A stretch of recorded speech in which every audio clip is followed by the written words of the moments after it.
Globalization is the international integration of goods, technology, labor, and capital. It's everywhere to be seen. In any large city, in any country, Japanese cars ply the streets. A phone call can purchase equities from a stock exchange a half a world away, and businesses could not function without US computers. Over the past 20 years in the advanced industrial countries, the demand for more skilled workers has increased at the expense of less skilled workers, and the income gap between the two groups has grown. Globalization has coincided with higher unemployment among the less skilled and with widening income inequality.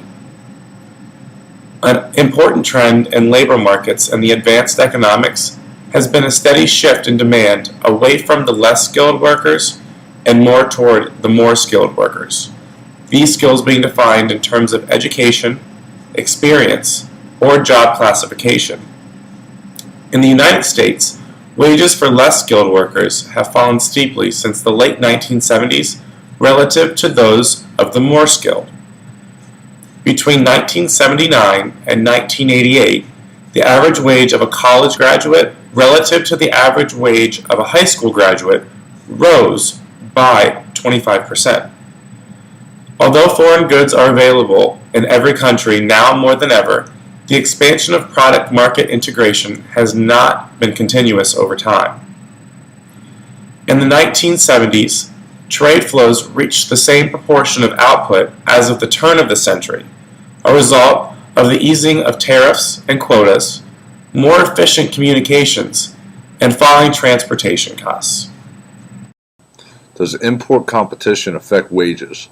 Economic theory suggests that international trade affects prices of products in both exporting and importing countries. This in turn affects the price of labor, that is, wages within countries, by influences demand for labor. This is because changes in product prices brought about by competition from imports alter the profit opportunities facing firms.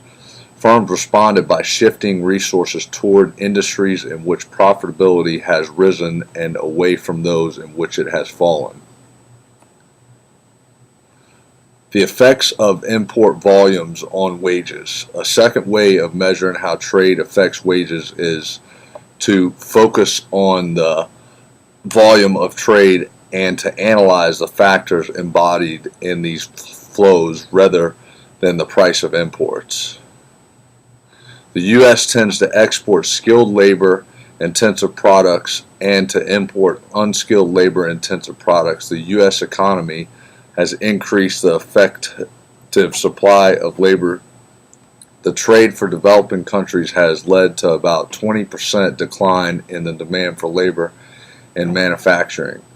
The reason countries have not been more substantial to trade is because even though tariffs have fallen, they have been replaced with non-tariff barriers. Trade can influence labor markets beyond shifting demand for unskilled to skilled workers and thus changing wages. One such effect is the influence of import competition on inter-industry wage differentials. This is a phenomenon in which seemingly equivalent workers are paid more in some industries. Labor mobility and wages. What affects these wages through mobility? Movements of labor from one country to another can also affect wages. An important issue in advanced economies is whether immigration from less skilled workers from developing countries depresses natives. In recent years, many European countries have experienced larger flows of labor relative to their size. Technology flows and wages. An inflow of technology can raise labor prices by increasing their productivity. Increased trade may contribute to innovation and the spread of technology and thus affect wages directly. One potential channel through which technology flows from country to country is the transfer of technology by multinational firms. In the U.S., wages of less skilled workers has fallen steeply since the 1970s. In conclusion, this all relates to how globalization, the U.S. and other countries are affected by globalization.